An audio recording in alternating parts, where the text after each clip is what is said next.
Alright, what is shaking bacon? Today we are going to be doing a little indicator nymphing. Something a little different for me, throwing these big old bobbers on there. And honestly, it's just a technique I want to work on, something I want to get better at. Euro nymphing is definitely kind of my technique. It's kind of how I fish most of the time. However, there's times when I'm with clients, or there's even a time yesterday I was on a bigger river where I stuck a bobber just on my Euro nymphing rig.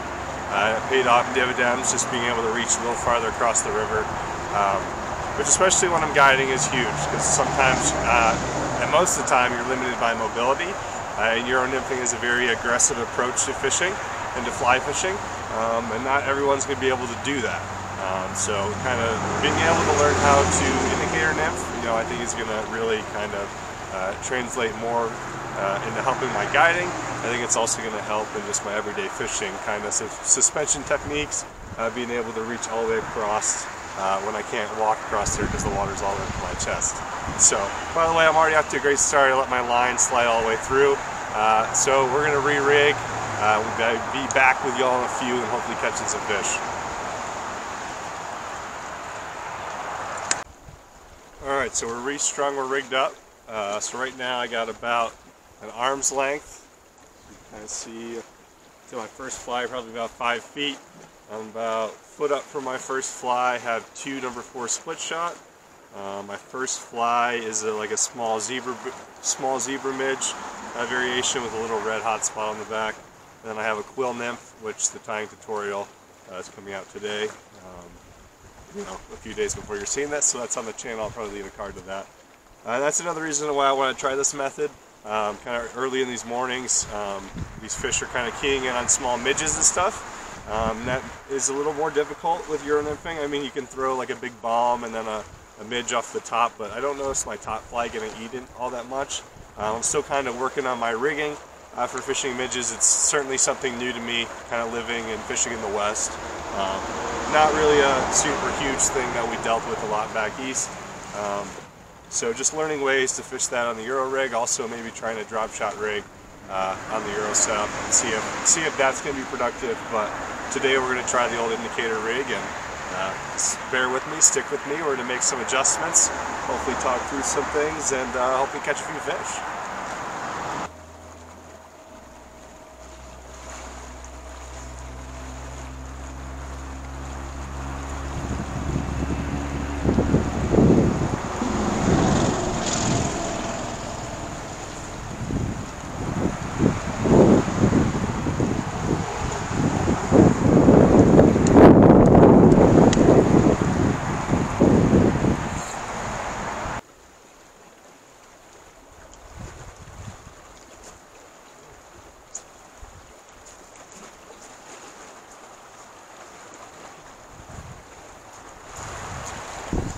So far we've successfully been tangled quite a bit.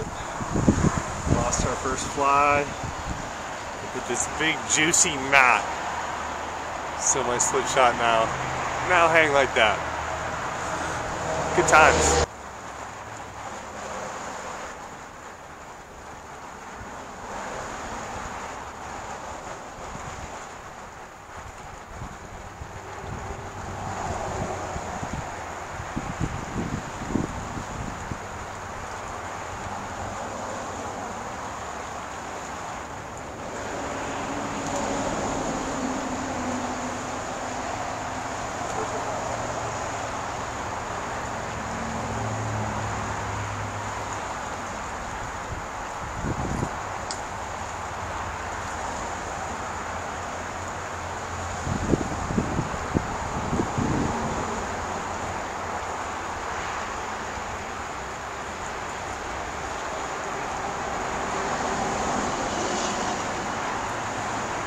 And that right there is as painful as it gets for a little rainbow like that.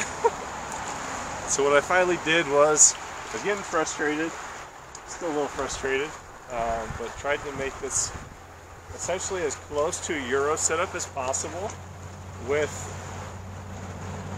the bobber. So kind of going big heavy point fly, kind of like I normally would if I wanted to get down. That brought me to the depth. It ended up eating the smaller nymph higher up. I'm still a little heavy. I'm touching bottom a little too much, but it's ended up being about an arm's length from that point fly to that bobber. I'm still going to shorten it up a little bit, change around that point fly, see if I can get something a little bit more realistic on there, so that they're eating that as well. But onto something for sure. Getting very frustrated. Was getting very frustrated, thinking this is dumb. I know I can catch fish, and this is not getting the job done, but got one on the board, so let's keep changing, keep adjusting, keep learning.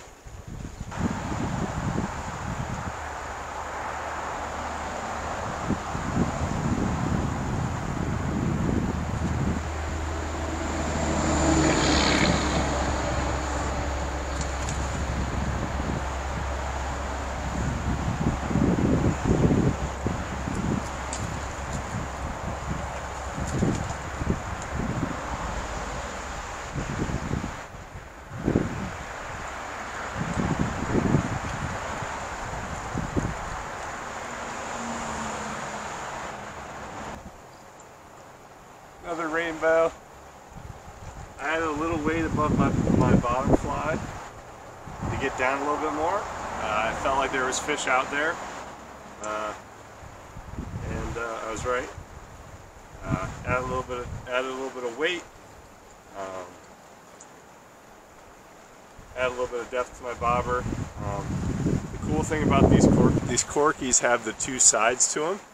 And so if it's supposed to ride like this, so I see the color of the dull side the fish see. And if it's riding like this, I know I'm not quite dragging bottom. I'm kind of elevating the column, which is kind of what I want, but I want to be just off the bottom. And then if it's riding kind of like this, I know that maybe I'm dragging a little too much, maybe I don't have enough weight on there. Because I want my bobber to be sitting like this. This is how I know I'm getting the best drift. In this case, I was riding like this, hadn't caught any fish through a seam that I kind of felt there was fish through.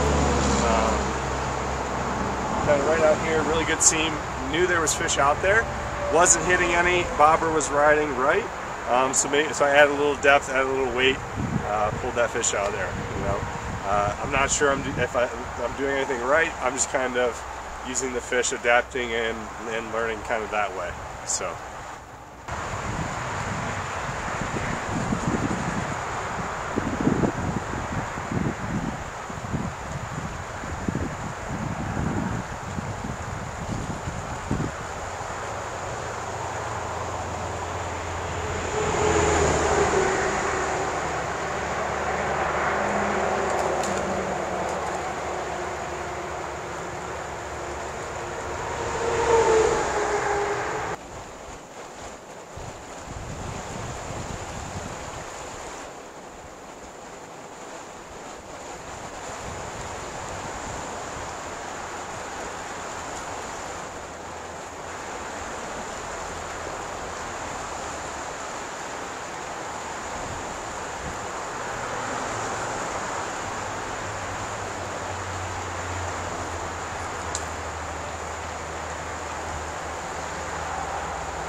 And that's all, folks.